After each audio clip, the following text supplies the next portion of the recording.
Excuse me. Let me just hold on just one second. It's being recorded. Okay. Ooh, it's bright. Got it. Okay. All right. Hold on a second. Susan, Hi. I have to mute you for a few minutes, but I'm Okay. watching. Okay, that's fine. Happy holidays. It's December. Oh, our snow melted. We got snow and it's all gone. Am I on? Oh, I'm on. Hi, everybody. It's Downsized Gourmet Day. So I'm Susan Doyle, Oasis Senior Advisors. Once again, we help people navigate senior care and senior living. So if you know of anybody who's looking at assisted living or nursing homes or in-home care, give us a ring, we can help. But today is Downsized Gourmet and getting ready for the holidays, hence the old Santa hat. We decorated our house yesterday, or actually this weekend. And then we were blessed with snow. So voila, it's winter. So get ready for it. So knowing about the holidays are coming up, if you're Catholic, Christian, Jewish, whatever, we all celebrate something, the new year. And everybody has lots of different traditions, right? So with me, it's all about how do you repurpose the leftovers? How do you make something fun out of the holidays or any kind of special ingredient? So this time we're going to think about over the holidays, a lot of people have ham for dinner. So what can you do with the leftover ham? So we're going to make a ham and cheese quiche. With quiches, I like to put in some onions. So getting into what else can you do with onions? Well, also this time of the year, latkes are very popular because it's Hanukkah. And so we're going to make some latkes. I hope I did it right, but they tasted good when we tried it out. So I know that people are really particular with their recipes, but this is a really easy version. We're also going to make an eggnog cake. My mom makes eggnog cakes all the time. And this one's super, super easy. Just thinking about the new year, people like to have some eggnog. You buy that big quart of eggnog and you take one sip, and then what do you do with the rest of it? So this is a really good idea of how to use the eggnog and make a nice cake out of it. The cake's not going to be downsized because a cake is a cake. And there's nothing I can do about that. But we're going to start with the quiche. Okay, so with my quiche recipe, you can make your own pie crust. I'm not a pie crust person. It's just one of those things. I try and make things as easy as possible. So I bought a regular pie crust. This is a standard size one. Keep in mind they have those deep dish sizes also, which will handle some more. So you might have to adapt the recipe. So if you get deep dish, maybe you'd add an extra egg, or you can add more filling, right? Because we don't want to overflow. When you make quiche, you have to cook the crust first. So I followed the directions, and with the directions, you take the crust out. I already cooked these, and you prick it, right? You prick it with a fork, right? I don't know if you can see my little prick marks, but you pricked it with a fork, and then you stick it in a preheated oven at 350 degrees for about 10 minutes, or whatever it says on the back of your pie crust. Then we let it cool, we take it out, and that's what we're going to use for our quiche. So I'm going to throw this away because I don't need it anymore. So we're going to use, as I said, a lot of times people make ham, and what can you do with leftover ham? Or if you buy one of those ham steaks at the grocery store, I mean, I already cut it up already. This ham steak is, oh gosh, it doesn't tell you how big it is, but it's I think it's 6 or 8 ounces, something like that. Might be 8. And if you chop it all up, it's really the perfect amount for a quiche. You chop them up into little pieces like that. Or if you go for a holiday meal and they say, hey, take some leftovers, ask for the ham. Yeah, absolutely. So anyway, so this recipe calls for 5 large eggs. Right, so I've got 5 eggs. And I'm just gonna crack these eggs, and also heavy cream or half and half. You can use regular milk, but I will tell you that if you use cream or half and half, it's much fluffier than just using regular milk. And I always buy 2%. So I don't know. If I'm gonna make quiche, I'm gonna go for it. If you buy the heavy cream, you have leftover, you can make whipped cream out of it, right? Yum, yum, yum. And or the half and half. Half and half is great too, because half and half is what, half cream, half milk. So you can use that for your coffee or something like that. So as I said, so this recipe is going to be 5 eggs. I'm going to start with a half a cup of heavy cream. Turn the screen towards you so you can see. Pull the monitor towards you. Can you see? Hopefully you can see. This is just regular heavy cream. I'm going to plop it in. Some salt and pepper. There's my pepper. Actually, you know what? I'm not even going to put salt in it because we're going to be using ham. Ham is salty enough as it is. We don't need to have that additional salt, right? If you don't want ham, if you have bacon, cooked bacon, throw some bacon in. That's always delicious. I'm Italian. I can't not put garlic powder in anything. Sorry, it's just part of what makes me up. And so you're saying, how much are you putting in, Susan? A dash here and there, probably about a half a teaspoon. Think of it that way. And we're going to just whisk it all up together until all those yolks are beaten up. I think you can see this. I don't want to. Okay. So that's all mixed together. So what do we do with this? We take our pie crust. We're going to put our fillings in first. And I'm going to put this on top of a cookie sheet because you never know if it overflows in the oven. You know, I hope it doesn't, but this way it protects the oven. So I always put this stuff on a cookie sheet.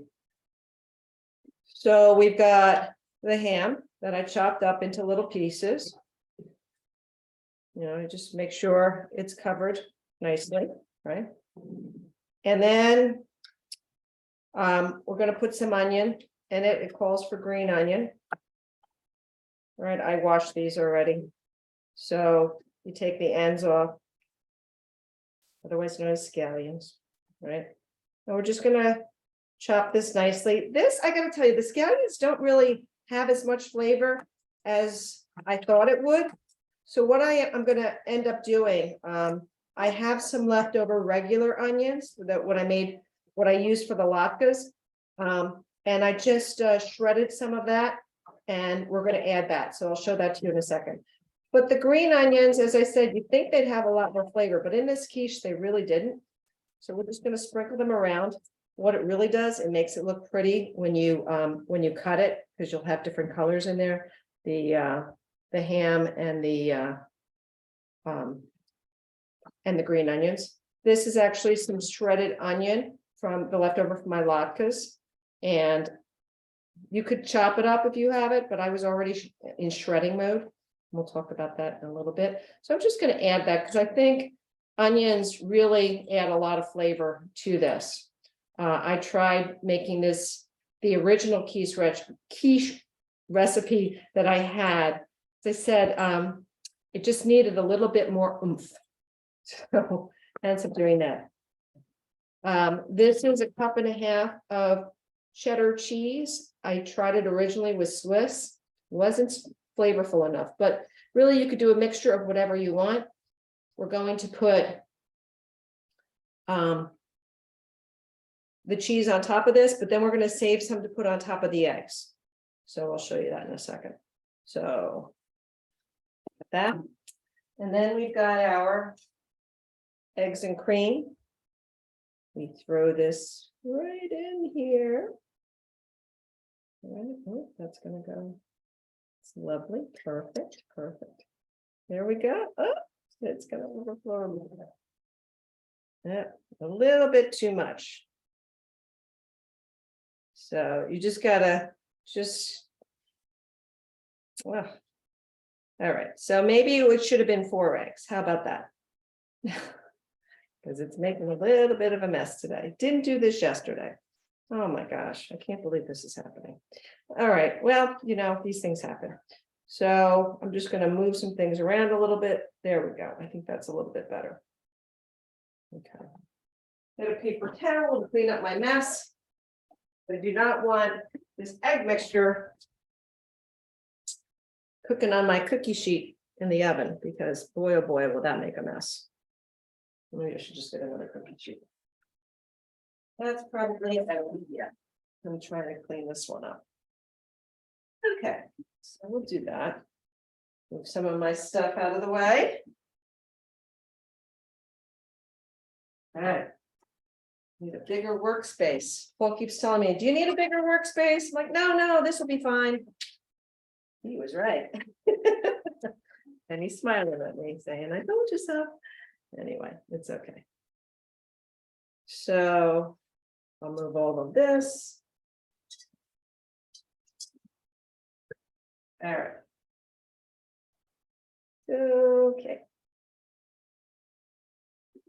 So we're gonna put a little bit more of this cheese on top, even though it looks like there's plenty of cheese, but there's really not. So if you have leftover cheese, it's fine. You can obviously put it on top of a salad. You make tacos or chili, you can use that. So I have my oven preheated for 350 degrees. I'm going to pop it in there. All right.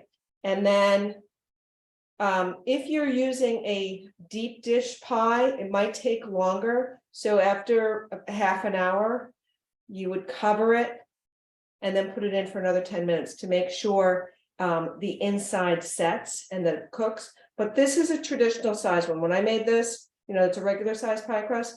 It only took a half an hour. So that's what it should be this time around. So I'm going to just stick this right in. Okay.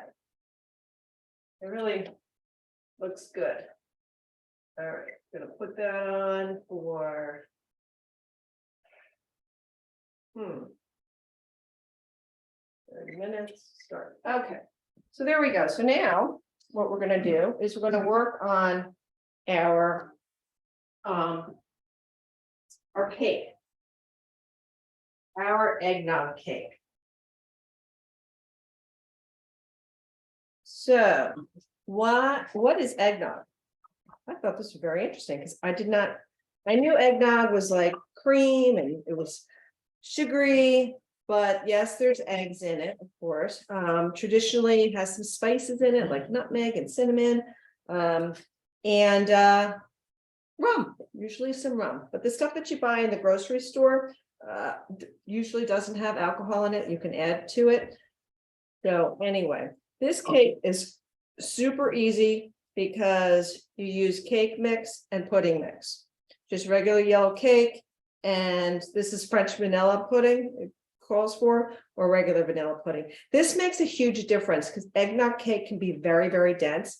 I tried something out the other day and it was really, really dense, but adding the pudding mix makes a huge difference with this. I've got a regular bundt cake. I mean, I know mine is all these little designs on it, but you're going to spray it. You got to spray it generously, right? So then what do we put in this thing?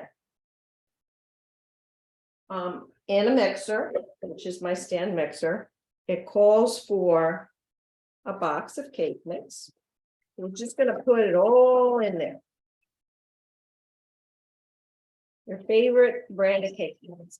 As I said, this is really easy. There's plenty of recipes where you can use the flour and the sugar and the baking powder and all that stuff. But this is just, all right, so much easier. Got the cake mix, the pudding mix.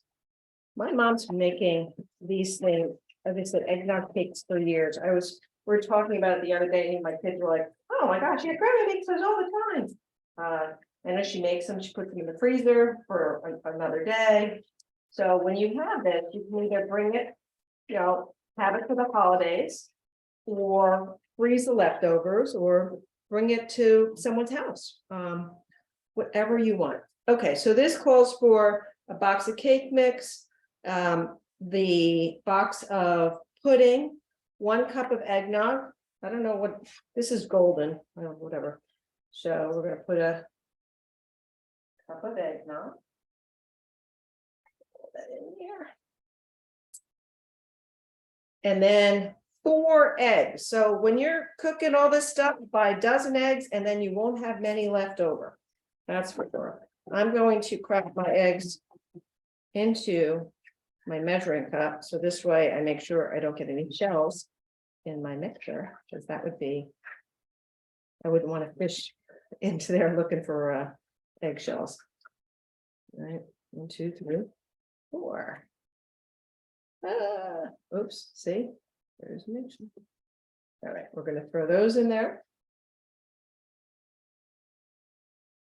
Then I've got a 1/4 cup of water, regular water that I just measured out.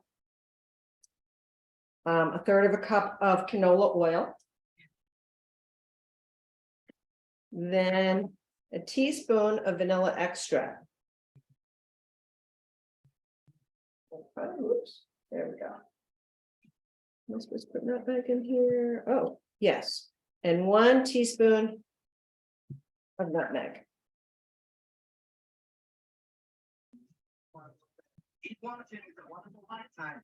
This in here, just like that. And then we're going to mix it. Mix, mix, mix. And they say for a couple of minutes. I'm just going to move this stuff out of the way. Move this over here.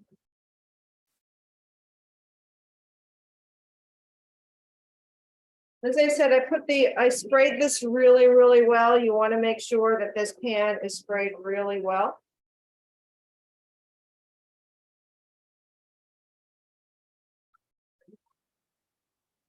That's looking pretty good.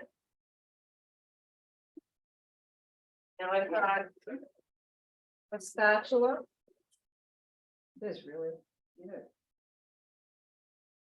Such a pretty color. You can see it's really bright yellow.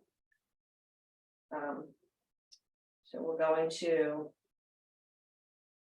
put this into my bun pan. Just make sure that everything is off the sides, right? That everything's been incorporated in. I'm just going to pour this in. Like so, very simple. And this cake is going to be 350 degrees. So this is going to take a little bit longer, about 45 minutes. Depending on your oven, it's 45 to 55 minutes. So yes, by the magic of television and the fact that I made one the other day, we're not going to have to wait for this one to be done. But I just wanted to demonstrate what it looks like. And it, it's only, I'll show you in a second, it's only half full. But let me tell you, this thing rises all the way to the top. I was shocked. Okay, so I'm going to stick this over here. And as I said, this is going to go into my oven. Thank God I've got double oven, so it makes life a little bit easier. But as I said, for 350 degrees for 45 minutes. When we take it out, the old tried and true tester is you put in a toothpick into the center, but this gets really, really thick. So I actually use like a skewer for shish kebabs, and I put it in. If it comes out clean, it's done. And when it's done, then we flip it out over onto a rack. Just a regular rack for 10 minutes to let it cool. And then we can put a glaze on top. So I'm going to stick this in right now.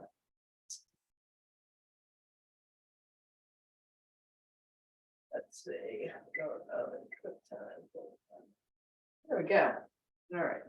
So talking about the glaze. Oh, we're doing well. So maybe I'll do this right now.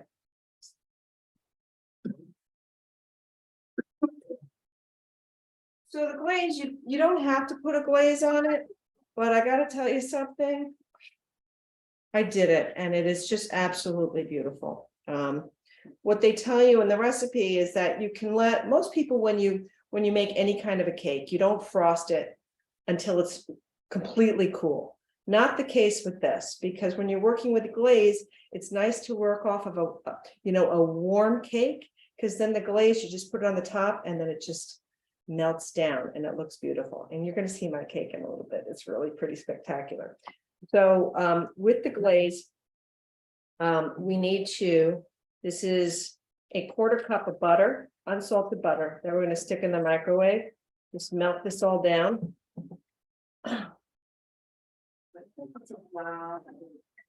40 seconds. And then glazes is traditionally powdered sugar, confectioner's sugar. We got 2 cups of confectioner's sugar.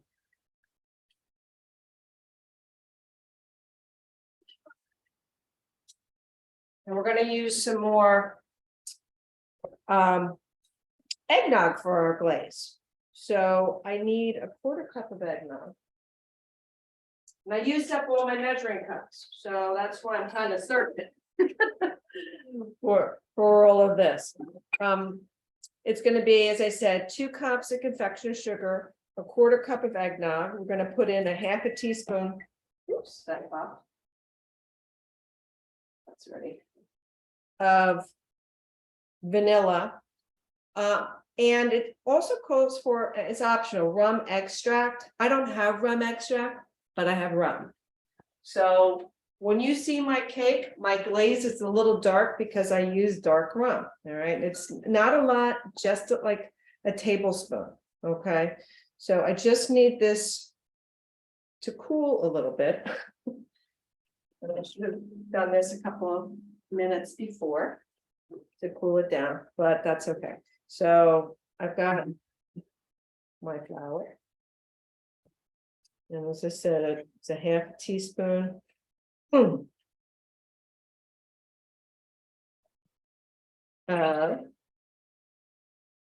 Oops, what is that?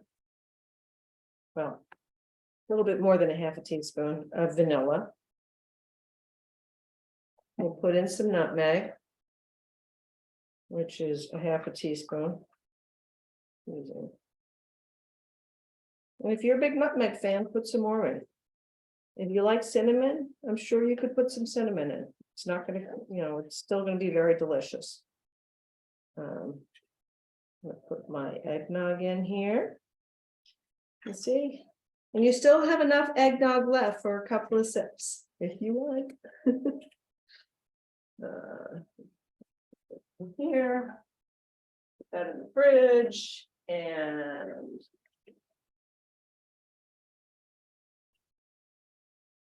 yeah, that's still pretty hot. I don't want to make a mess, because since we have the eggnog in it, it's gonna curdle a bit.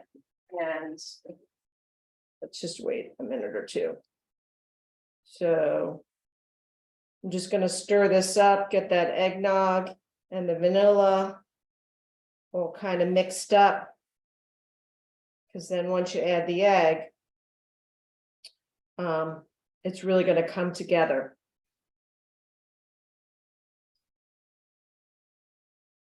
I mean, you could use a mixer or you can use a spatula, whatever. I don't think you need to use a mixer. My mixer is kind of a mess, everything's all dirty right now.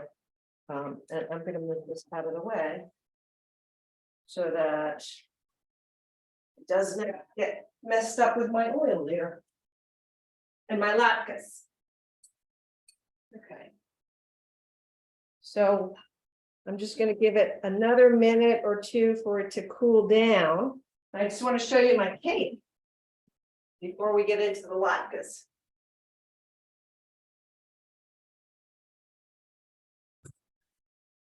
But this is my cake. And as I said, the glaze is a little dark because it's got the rum in it. But boy, I gotta tell you, I've been dying to have a bite of this. And I was like, no, we need it for the reveal. So, I'll move it out of the way for now, but boy, I can't wait to have a cake. Piece of that, maybe some coffee. Yum, yum, yum.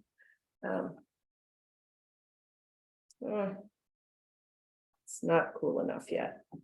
So I'm just gonna put this on the side for now. As I said, I do not want to ruin my glaze.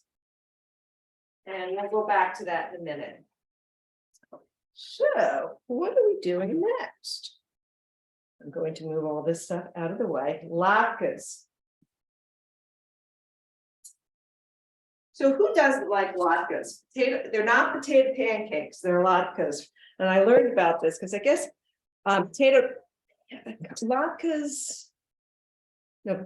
pancakes, I think, don't have egg in it, something like that. But this is traditional for Hanukkah. And I used to teach in my previous life. I was a preschool teacher at the JCC in Scarsdale.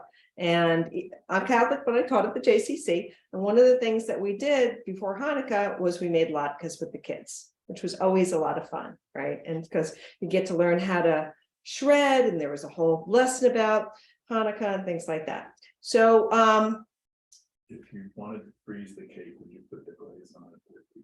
that's a good question. I think I would wait before I put the glaze on, because then right? Because if you put the glaze on beforehand and you stick it in the freezer, I don't know what it's going to turn out like when you defrost it. I would wait.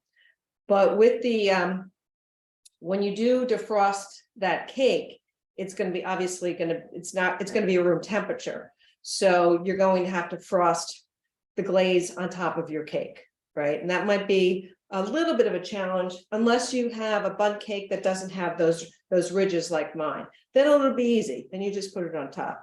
Okay. But I don't think I would put the glaze on top of it. No. If you do it, I don't think it's not gonna, it won't kill it. What you might want to do is make some more glaze for when you serve it, so that just to make it a little prettier. I don't know. But anyway, so getting back to latkes, the interesting thing about them, when we in prior episodes we talked about zucchini and how full of water zucchini is. Well, potatoes and onions, very similar. So when you make latkes or anything with shredded potatoes, you really want to dry them out. So when you shred them, it's just amazing on how much liquid comes out.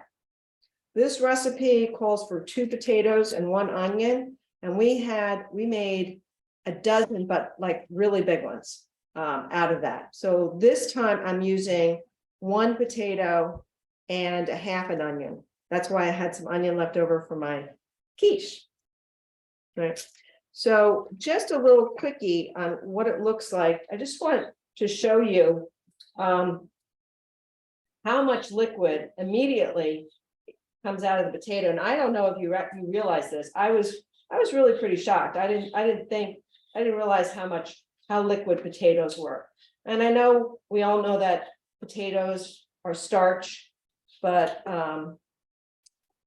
push it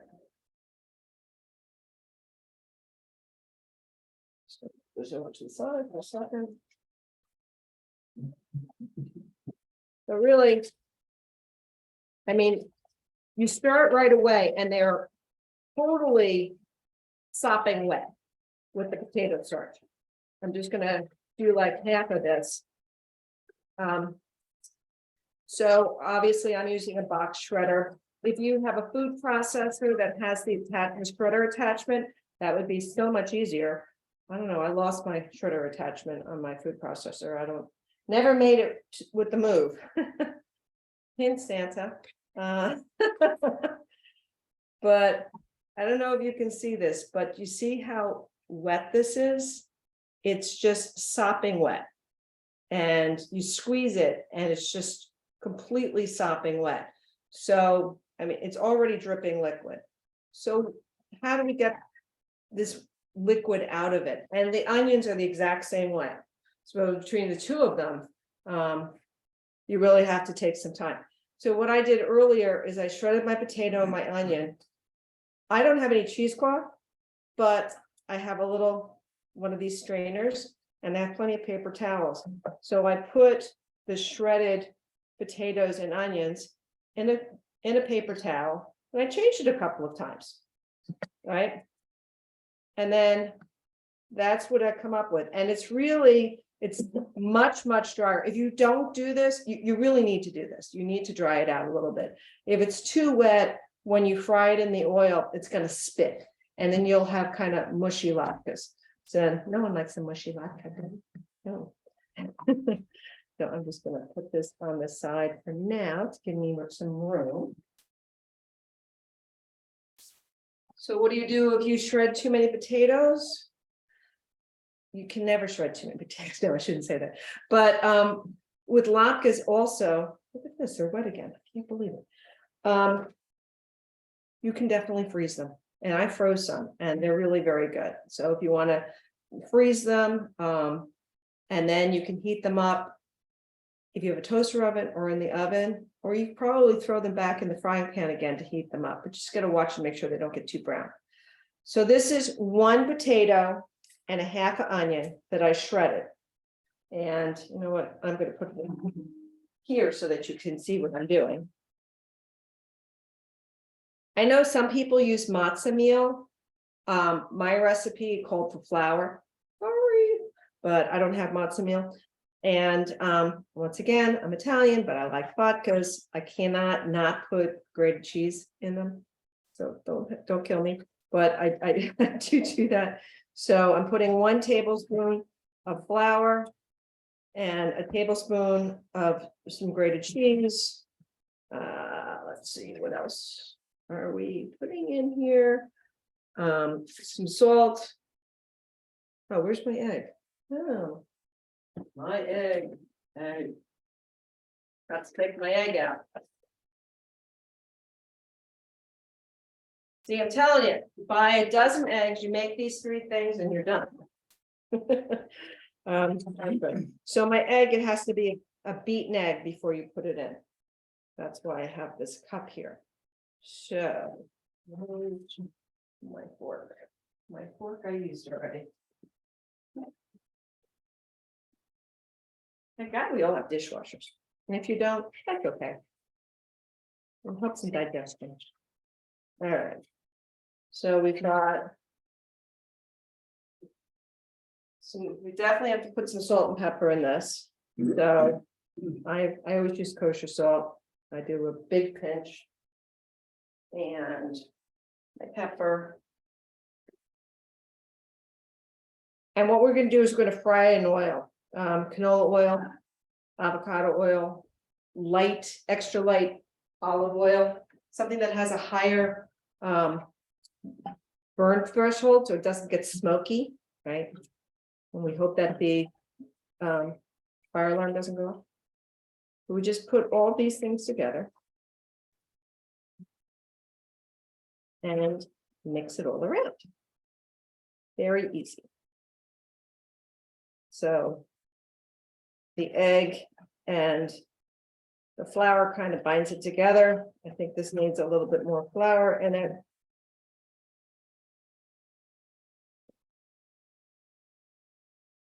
And then what we're going to do, if you fry it in a cast iron skillet, it makes it the crispiest, which is what we're going to do. And but when I used to teach preschool, you couldn't, we didn't have that, of course. And so you can use an electric skillet, which is perfectly fine, or just a traditional fry pan. But the best, as I said, to get the crispiest latkes is to use a cast iron skillet. And we all love our cast iron skillets. They're just amazing. Wow. Let's put it over here. And then when you make latkes, just like anything else that you fry, I've learned this. My mom just kind of taught me this recently. I should have known this a gazillion years ago. But if you put, you put it on like a rack, instead of I always like with fried chicken cutlets, fried anything, and I just put it on a platter with some paper towel to sop everything up.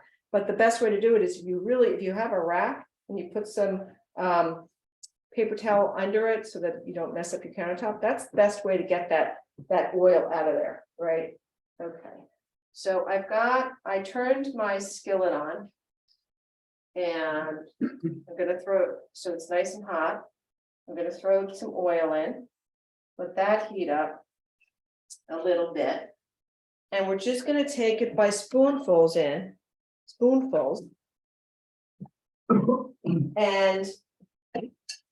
put it in the fry pan. So how do we know that the oil is hot? It starts to shimmer. Or you can also put in a drop of water and then it'll sizzle. But so we're just gonna put a spoonful in. I like big ones. And then you flatten it down with the back of your spoon. This is huge, but that's okay. And traditionally, they're served with sour cream or applesauce. We had my daughter was in town this weekend. My niece got married out on Long Island. And so, of course, I had to try this out with her. And she loved them. We were fighting over them. So as I said, this is just one potato. I put a little bit too much oil in here, but that's okay. One potato and one onion, and right? That's it. Oops. We're just gonna let them cook up for a minute. I'll move this stuff out of the way.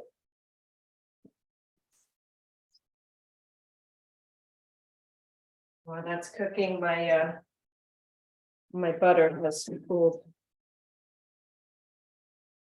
So I'm just gonna mix this in. Make my glaze. Make my glaze. This is probably when you want to use a mixer because it's, oh no, this is still fine. When I made this the other day, it was very sticky and not pourable. But this is much lighter. Well, because I haven't put the rum in it.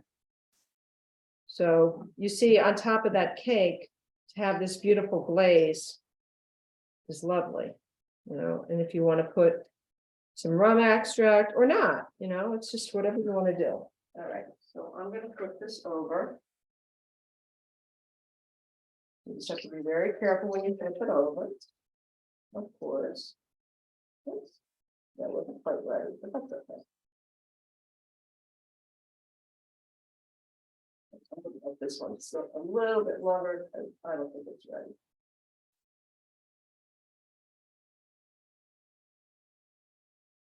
But very easy. I mean, really, really easy to make these. The shredding's the hardest part. So if you've got any kids, grandkids, you can always make them do that. Shredding the cheese too for the quiche. I always make my kids do that. I'm like, oh, guess what? We're having lasagna. I need a shredder person. You're hungry, you'll do it. And they do. No, they're very good. They really are. They like helping. So, all right, I think this is when it's ready to flip. Oh, yeah, definitely ready to flip. Although this one's very big. But and they cook very, very fast. You know, you just have to keep an eye on that. All right. So yeah. But that's. I'm going to flip this one over again so that it has a nice brown color. Although that wasn't ready either. That's okay.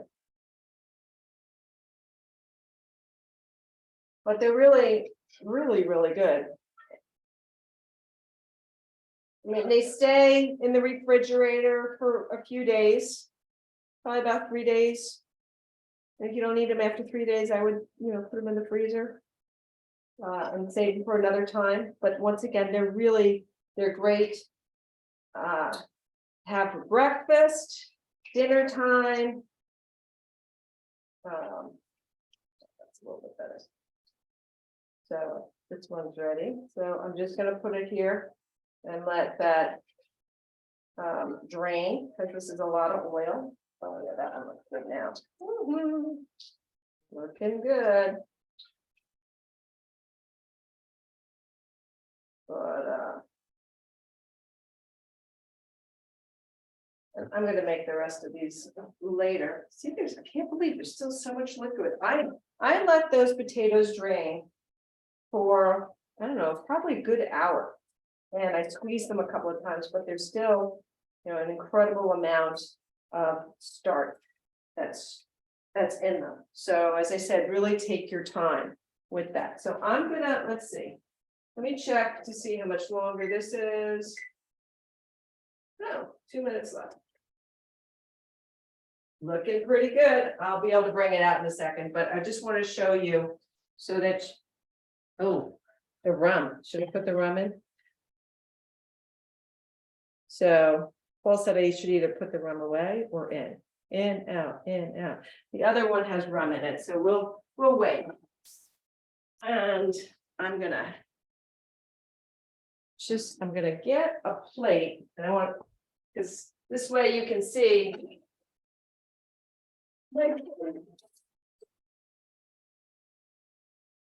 You want a piece of cake? Huh? The icing, I will lose the icing, yes. Well, I'm actually gonna add a little icing to it. So. Oh, so excited. But as I said, when I put the glaze on, when it was still warm, all I did is I put it around the top and it melted down. Really pretty amazing. Huh?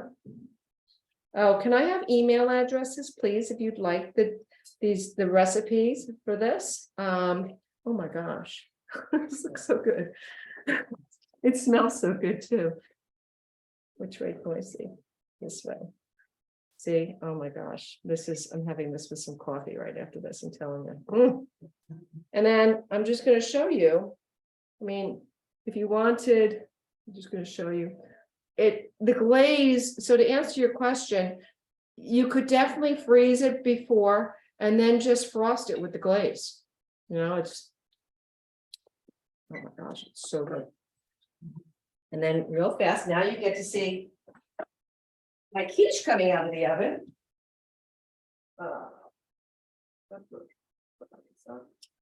Oh my. This looks excellent.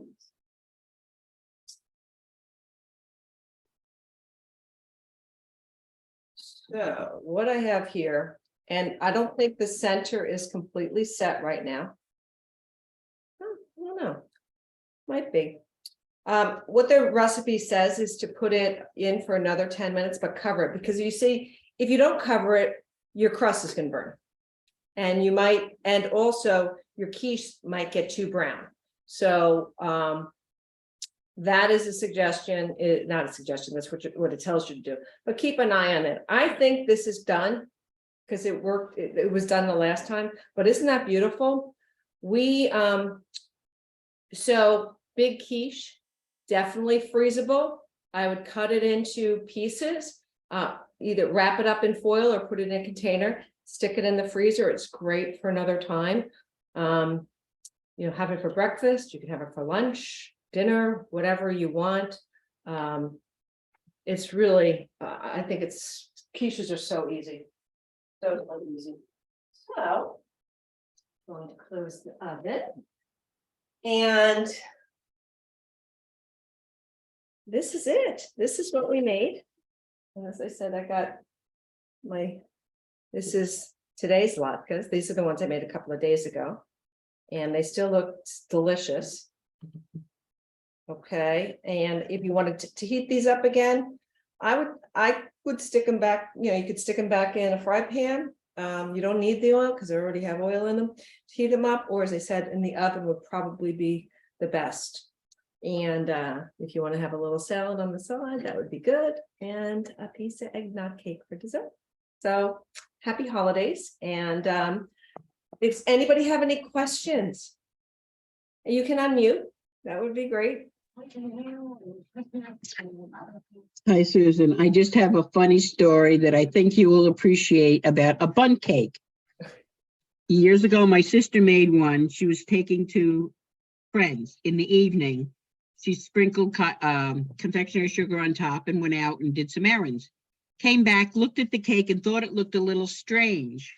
Well, my father had decided he needed to have a piece, so he cut out one of the bumps, pushed the cake back together and sprinkled more sugar on top. That is so funny. Oh my gosh. They're very versatile. Very versatile. That is. Husbands or bun cakes? Oh, did you hear that? Both said husbands and bun cakes. Uh-huh. I Oh my said, God. every time I see a bun cake, I think of that, think of what he did. Oh, my sister was ready to strangle him. I bet. Oh my gosh. Well, I made this a couple of days ago, I gotta tell you, and I've been staring at it lovingly. See, now you cut out a piece and squish it back together. I'd be able to get it over with you, but I don't know.